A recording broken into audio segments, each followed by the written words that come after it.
Hey guys, welcome back. I'm David and we're here at eWar Guitars. This is going to be episode 10 of the guitar building series where we're building this guitar. As you can see, I just finished her off yesterday. Just final put it together, soldered in all the components and everything. And she looks pretty good and she sounds good too.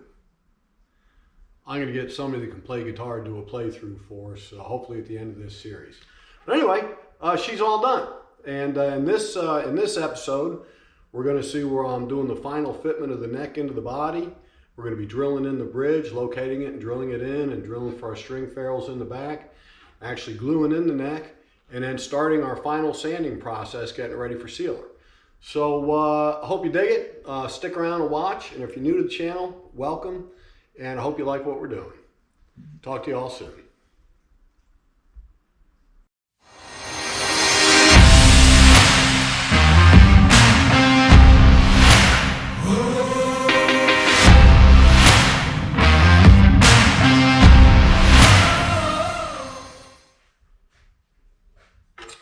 All right, so once I've determined my neck is laying in there nice and straight, and I've got it like I want it, I start laying out for my bridge down here.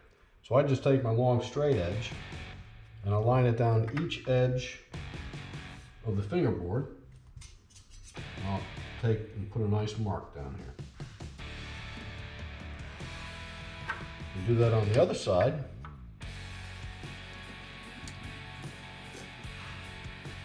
I want to make sure my bridge lands exactly in between those two spaces. So I know my scale length is 25 inches. So, and I've also measured here, and I have about 5/16 or a quarter inch, maybe a big quarter inch, from the leading edge of my bridge to the saddle. Okay, and that saddle is where I want to be at 25 inches. So I take my ruler and I lay it up here. I butt it right up against where the nut's going to be, where the face edge of the nut's going to be, and I mark myself 25 inches down here, which I've done. And then I square that from the center line on the guitar. I'll square that in both directions. Actually, I square it in one direction. Get that on there. And then I'll turn my straight edge the other way, and I'll extend that line for the full width of the bridge. So once I've done that, then I'm going to take and measure my quarter inch. I'm actually going just a tad over quarter inch, probably a 32nd over. And I'm going to mark that on both sides. Okay, and draw that line across. Now that line is going to be the leading edge of my bridge, and it'll be centered. I've got these two centering marks, which on this hip shot bridge, it actually works out really nice. There's like right on each inner edge, it happens to hit right on the line, so that's going to work out really well there. And the center screw in this thing will go right through the center of the body. So I'm just going to pull this piece of paper out of here. So it looks like I'm going to have to take it apart. And I'm not seeing the screwdriver, so I'll have to come back to that. Okay, so I found my screwdriver. I'm just pulling out all the saddles and springs and screws and everything. That way I can get a real clean shot at the screw holes down inside. I'll wait till this stage of the guitar because you've got to get that neck placed exactly where you want it, and you don't want to guess at this stuff. So anyway, first I mount the base plate for the bridge. And of course you see me putting wax in those screws. I'd try to drill fairly tight pilot holes, and I don't want to take the risk of snapping a screw off in the guitar, so I always use a little wax. Soap works just as well too.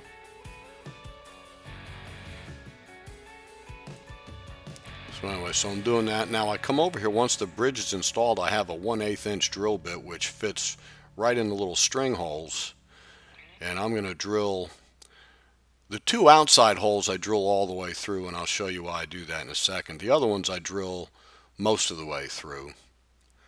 You know, those drill bits, even when you have a template holding them in place and everything, they could walk a little bit on you.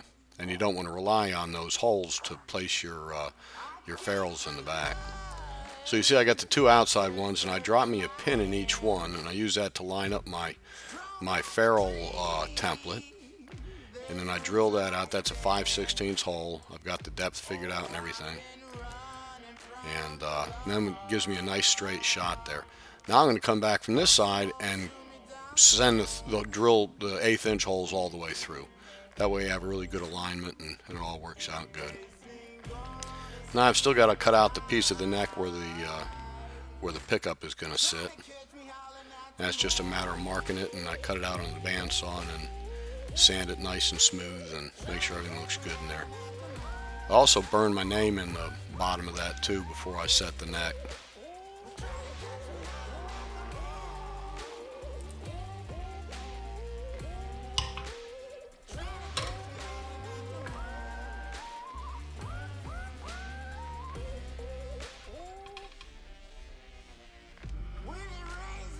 That is freaking close. Alright, so we're set to glue in the neck. I just drop a little glue in there and I use a paintbrush to spread it out. Like everything else, I don't overload it with the glue. You know, you want enough to grab good, and that's all you really need. So I get a nice coating in there. There you can see where I've already burned my initials and a date in that in the base of the neck. Anyway, I just check alignment again in case I got to torque it one way or the other a little bit. I just put a single clamp right in the middle. It works out really well. I'm going around with a little bit of water, just cleaning up the glue and everything.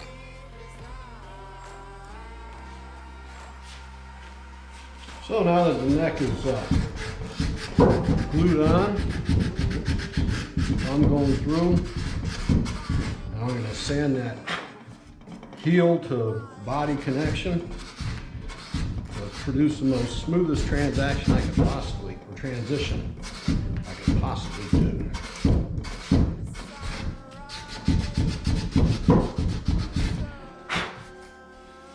I want to not be able to feel from where it goes from the body to the neck at all. And I find it's best to do most of this by hand.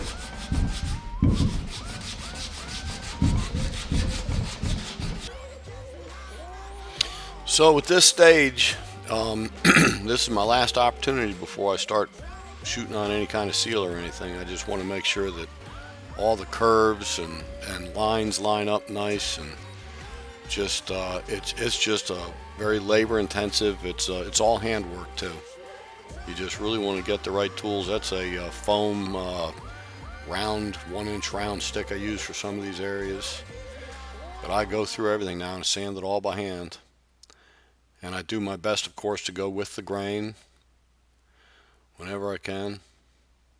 And I'll work my way up. I start with 80, then go to 120, 150, 220. I work my way all the way up, and you know, I'm curving over the little edges, making sure everything's blended together well. Back of the headstock and there, the volute. The best way to do this stuff is feel it with your hand. Feel it with your hand and see it with your eyes too.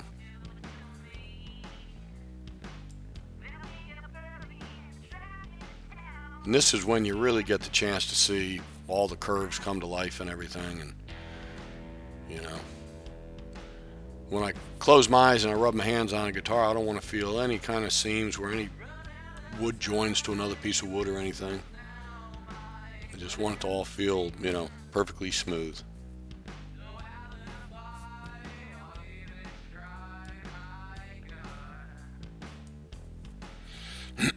At this stage of the guitar, I also go ahead and cut my nut in too, because I want to shape the nut, the edges of the nut, to fit with the guitar neck as well.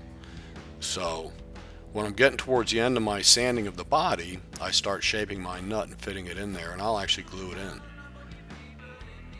I make sure the bottom's super flat. You want that nut just resting, you know, perfectly against the wood. It actually fits in between the headstock plate and the neck, the fingerboard really well too.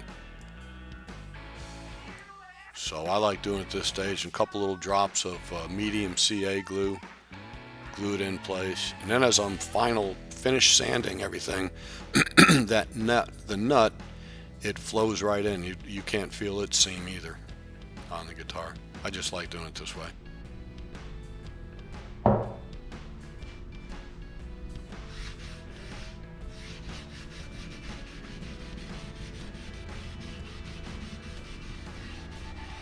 I like to every once in a while stop and wipe down the body, or wipe down the whole thing with some naphtha. See if I can make some scratches show up. See if I'm missing anything.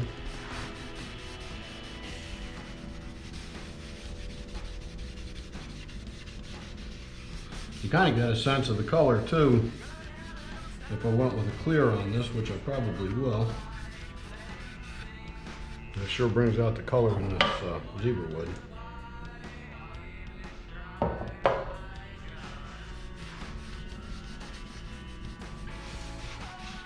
When I sand these bodies, I start with 80. Well, I carve it with a 40. And when I really get down, when I get the shape right, I go to an 80, 120, 150 if I got it, 180, 220. Sometimes I'll even go to 320, just depending on what I'm doing. See, I see some scratches right there I gotta make sure I get. I don't want to leave behind any 120 grit or 180 grit scratches, because each successive grit needs to get out the dug. I see some deep scratches there. I see some bigger ones here too, which probably means those are 80 grit. Well, let me flip this thing over. I use naphtha to do this instead of water, because naphtha works really well at pulling the dust out of the grain pores and everything, and it doesn't raise the grain. So I'll do this several times during the time when I'm sanding, doing the finished sanding. But it's looking pretty good. Well, guys, thanks for watching. I really appreciate it. Appreciate you subscribers, and appreciate you new folks checking me out for the first time. As you can see, there's a lot of work in doing the final sanding, getting the guitar ready for finish. I really work hard, and I tried to show it that you've got to get rid of every tiny little defect or scratch or anything in the guitar, or I promise you it will show up like it's got highlighted on in your finish. Anyway, there's a lot to it, and the next video we're gonna get into me actually putting on the finish of the guitar. Anyway, while I'm finishing this one up, I got getting the idea, and I'm starting to design my next guitar, and I got the idea of doing a giveaway. I'm gonna give the guitar away to one of my subscribers that helps me come up with a name for it. Anyway, keep tuned for that, and I hope you join in and watch that one too. Appreciate it again, you all watching, and tell your friends if they dig this sort of thing to come on in and watch one and like and subscribe. Thanks, we'll talk to you soon.